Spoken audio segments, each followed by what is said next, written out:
अपने हिंदी काव्य YouTube channel से आप सभी विद्याभिलाषियों को कक्षा 10वीं के हिंदी व्याकरण विभाग से परिचित कराना चाहती हूँ। जैसे कि मैंने आपको बताया कि हमारे यहाँ यह नया सीरीज स्टार्ट हुआ है, जिसमें मैंने आपको पहले वाले वीडियो में संज्ञा के बारे में विस्तार से बता दिया था।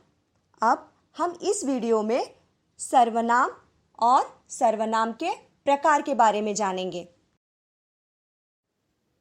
तो बच्चों, मैंने आप लोगों को पहले वीडियो में संज्ञा से संबंधित 2 प्रश्न दिए थे, जिसके उत्तर आज मैं यहाँ आपके समक्ष रख रही हूँ। मैंने पूछा था आप लोगों से बच्चों, पहला, भंवरे फूलों पर मंडराते हैं, जिसका उत्तर है भंवरे जातिवाचक संज्ञा। मैंने आपसे दूसरा प्रश्न पूछा था, राजा दशरथ वृद्ध दंपति के सामने बैठ गए। दशरथ जो है व्यक्तिवाचक संज्ञा। तो बच्चों, हमारा दूसरा भाग है सर्वनाम। सबसे पहले मैं आपको इसकी परिभाषा दे देती हूँ। जो शब्द संज्ञा के स्थान पर प्रयुक्त होकर संज्ञा का कार्य करता है, उसे सर्वनाम कहते हैं। यहाँ बच्चों, मैं आपको उदाहरण के द्वारा समझाना चाहूँगी। सबसे पहले ये 2 उदाहरण देख लीजिए। पहला, रूपा भोली लड़की थी, रूपा काकी की लाडली थी। दूसरे वाले वाक्य में रूपा भोली लड़की थी, वह काकी की लाडली थी। आप देखेंगे कि उपयुक्त पहले वाक्य में रूपा शब्द का प्रयोग 2 बार किया गया है, जो अच्छा नहीं लगता।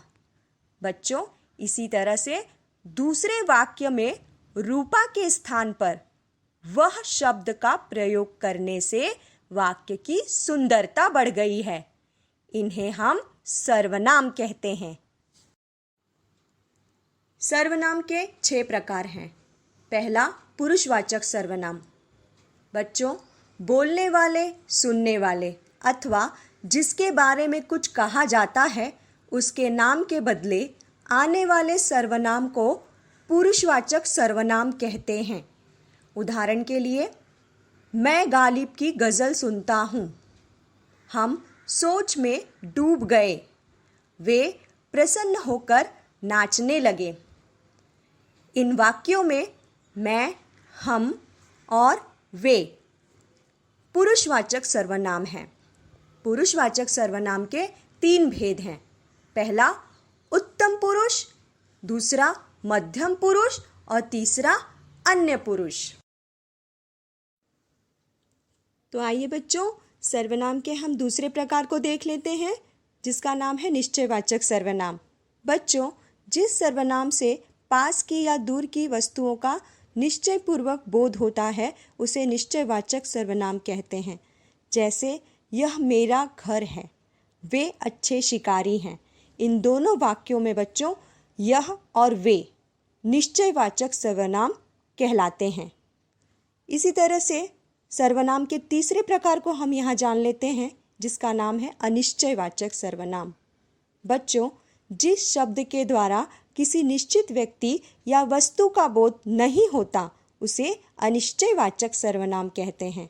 ऐसे कई सारे वाक्य होते हैं, जैसे कोई कुंडी खटखटा रहा था। दूसरा वाक्य, वे किसी से बात कर रहे थे। बच्चों, पहले वाक्य में कोई और दूसरे वाक्य में किसी, यह अनिश्चयवाचक सर्वनाम को दर्शाते हैं। तो बच्चों, सर्वनाम के चौथे प्रकार को हम यहाँ देख लेते हैं, जो है संबंधवाचक सर्वनाम। जो सर्वनाम शब्द एक दूसरे के साथ संबंध बताते हैं, उन्हें संबंधवाचक सर्वनाम कहते हैं। उदाहरण के तौर पर, जैसे जैसा देश वैसा भेष। दूसरा, जो चाहिए सो लीजिए। इसमें से जैसा और वैसा दोनों ही संबंधवाचक सर्वनाम हैं, जो एक दूसरे से संबंध रखते हैं।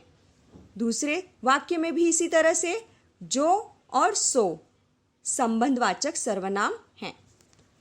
बच्चों, हमारा 5वां प्रकार है प्रश्नवाचक सर्वनाम। जिन सर्वनाम शब्दों का प्रयोग प्रश्न पूछने के लिए किया जाता है उन्हें प्रश्नवाचक सर्वनाम कहते हैं। उदाहरण के तौर पर वहाँ कौन खड़ा है। दूसरा, तुम्हें किससे मिलना है। सर्वनाम का सबसे अंतिम प्रकार है निजवाचक सर्वनाम। बच्चों, जो सर्वनाम अपनेपन का बोध कराता है उसे निजवाचक सर्वनाम कहते हैं। उदाहरण के तौर पर देख लीजिए, जैसे यह अपना घर है। दूसरा उदाहरण, साहब अपने आंसू न रोक सके। दोनों ही वाक्यों में बच्चों अपना और अपने यह दोनों शब्द निजवाचक सर्वनाम के बारे में बताते हैं।